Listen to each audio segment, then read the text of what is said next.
नमस्कार किसान भाइयों, ये जो आप फसल देख रहे हैं ये लगभग 65 दिन के आसपास की हो चुकी है और इन्होंने अपनी फसल के अंदर कैल्शियम की मात्रा डाल दी है, यूरिया भी डाल दिया है, परंतु अभी तक भी इन्होंने कोई ऐसी स्प्रे नहीं लगाई है जिससे इनके आलू की फसल में आलू का साइज बढ़ सके या आलू जल्दी से मोटा हो सके। और आप देख सकते हैं जो एक पौधा है उसके अंदर जो कंद है, जो आलू है वो काफी अच्छे हैं, जो एवरेज है उनका बढ़िया है। लगभग एक पौधे के अंदर 18 से 20 आलू के आसपास है। यानी जो आलू का साइज आप देख रहे हैं, ये जो साइज है ये दुगना हो जाए तो हमारे जो आलू की पैदावार है वो दुगनी हो जाएगी। किसान भैया, आपने बहुत सारी फसलें देखी होंगी, जब आप उन पर आलू को मोटा करने के लिए, आलू के साइज को बढ़ाने के लिए दवाई का इस्तेमाल करते हैं तो क्या होता है कि आपका जो पौधा होता है उसकी ग्रोथ रुक जाती है, पौधा पीला पड़ जाता है और कभी कभी जो हमारी फसल होती है वो झुलस जाती है, बहुत ज्यादा पीली पड़ जाती है। परंतु मैं जो आपको दवाइयां बताने वाला हूँ इससे आपके आलू के पौधों पर किसी प्रकार का प्रभाव नहीं पड़ेगा। पौधे तंदुरुस्त रहेंगे, मस्त रहेंगे, हरे भरे रहेंगे और आलू का जो साइज है वो बहुत ही तेजी से बढ़ेगा। किसान भाइयों, तो आज की इस वीडियो में इन सभी दवाइयों के बारे में आपको संपूर्ण जानकारी दी जाएगी। तो नमस्कार दोस्तों, मैं आपका दोस्त महिपाल सिंह और आप देख रहे हैं इंडिया का number 1 farming YouTube channel MS technical खेती। किसान भाई, इस चैनल के माध्यम से हम आपको सभी प्रकार की खेती के बारे में समय समय से वीडियो देते रहते हैं। तो आपसे एक छोटी सी रिक्वेस्ट है कि आप वीडियो को लाइक और चैनल को सब्सक्राइब जरूर कर लें। तो किसान भाई, वापिस आते हैं अपने टॉपिक पर और बात कर लेते हैं कि आलू की फसल में कंदों के साइज को कैसे बढ़ाएं या आलू को जल्दी से मोटा कैसे करें। किसान भाई, आज के इस वीडियो में मैं जो आपको दवाइयां बताने वाला हूं, इन दवाइयों को आप अपने आलू की फसल पर 70, 75, 80 या 90 दिन की अवस्था में कर सकते हैं। मान लीजिए आपकी जो फसल है वो लगभग 80 दिन के आसपास की हो चुकी है, परंतु उसमें आलू का साइज नहीं बढ़ा है, तो आप इसका इस्तेमाल कर सकते हैं। इससे आपका जो आलू का साइज है वो गारंटेड बढ़ेगा और आपकी फसल के अंदर किसी प्रकार की बीमारी या रोग नहीं आएगा। किसान भाइयों, और इस समय किसान भाई आलू की फसल में एक समस्या बहुत तेजी से आती है, आलू के अंदर पत्ता सिकुड़ की समस्या और झुलसा रोग की समस्या। तो साथ ही साथ किसान भाई हम बात करेंगे कि आपकी आलू फसल में यदि झुलसे की समस्या है तो आप अपने आलू फसल में आलू की साइज को कैसे बढ़ा सकते हैं, उसके लिए आपको कौन सी दवाई लगानी है, कौन सी नहीं लगानी है। तो ऐसी कंडीशन में किसान भाइयों, हमें जो आलू के साइज को बढ़ाने की दवाई लगानी है या आलू को मोटा करने के लिए दवाई लगानी है वो बहुत ही सावधानी पूर्वक लगानी है। क्योंकि यदि आपकी आलू फसल में जड़ गलने की समस्या है या झुलसा रोग की समस्या है और आपने आलू को मोटा करने के लिए किसी गलत दवाई का इस्तेमाल कर लिया तो आपकी जो आलू की फसल है उसके अंदर बीमारियां बहुत तेजी से बढ़ जाएंगी। तो आप वीडियो को बहुत ही ध्यान से सुने ताकि आपसे कोई गलती ना हो पाए।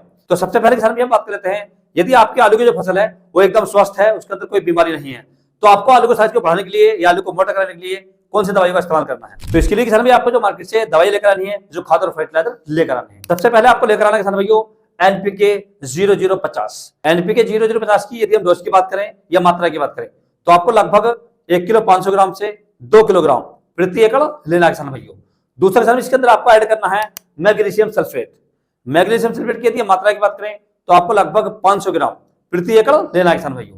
मैग्नीशियम सल्फेट किसान भाइयों हमारी आलू फसल में हरापन लाता है, पौधों को स्वस्थ रखता है, जिससे आपकी जो फसल है वो स्वस्थ भी रहेगी और उसके अंदर आलू का साइज है वो भी तेजी से बढ़ेगा किसान भाइयों। और तीसरा किसान भी आपको लेकर आना है पीजीआर में आपको लेकर आनी है कल्टार की यदि हम डोज की बात करें तो आपको लगभग 80 से 100 ml प्रति एकड़ लेनी किसान भाइयों। यदि आपको कल्टार नहीं मिलती है तो आप किसान भाई इसके स्थान पर दूसरा लियोसिन ले सकते हैं। लियोसिन की यदि मात्रा की बात करें तो आपको लगभग 200 ml प्रति एकड़ लेना किसान भाई। तीसरा किसान इसके अंदर आपको ऐड करनी है बोरोन आपको 20% वाली लेनी है जो स्प्रे में आती है। बोरोन की यदि मात्रा की बात करें या डोज की बात करें तो आपको लगभग 150 ग्राम प्रति एकड़ लेनी है किसान भाइयों।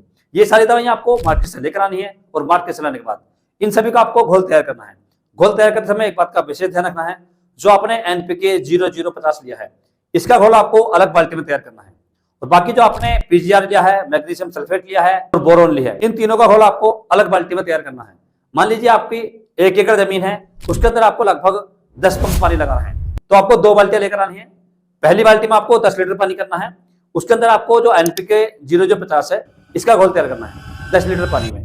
दूसरी बाल्टी आपको लेनी है, उसके अंदर भी आपको 10 लीटर पानी करना है और उस 10 लीटर पानी में आपको जो आपका पीजीआर है, बोरोन है और मैग्नीशियम सल्फेट है, इन तीनों का घोल तैयार करना है। और जिस समय आप स्प्रे करें उस समय जो आपका पंप है उसे आपको पानी से आधा भर लेना है और आधा भरने के बाद दोनों बाल्टियों में से 1-1 लीटर दवाई उसके अंदर डाल देनी है और पंप को पूरी तरीके से भर देना है और अपने आलू की फसल में स्प्रे लगा देना है। स्प्रे लगाते समय एक बात का विशेष ध्यान रखना है, जिस समय आप स्प्रे करें उस समय आपके आलू की फसल में पर्याप्त नमी होनी चाहिए और मौसम साफ हो किसान भाइयों, और साफ पानी का इस्तेमाल करें।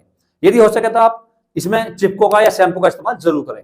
यदि आप स्टिकर का इस्तेमाल कर रहे हैं तो आपको सिलिकॉन वाला लेना है 50 ml प्रति एकड़। यदि आप उसके अंदर स्टिकर नहीं डालना चाहते तो इसके अंदर आप शैम्पू का यूज कर सकते हैं।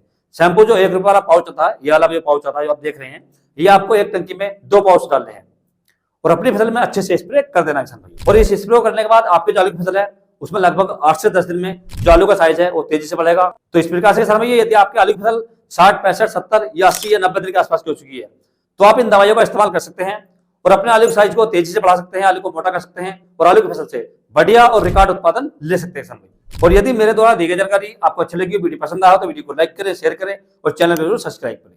तो मिलते हैं अगले वीडियो में, तब तक के लिए जय हिंद, जय जवान, जय किसान।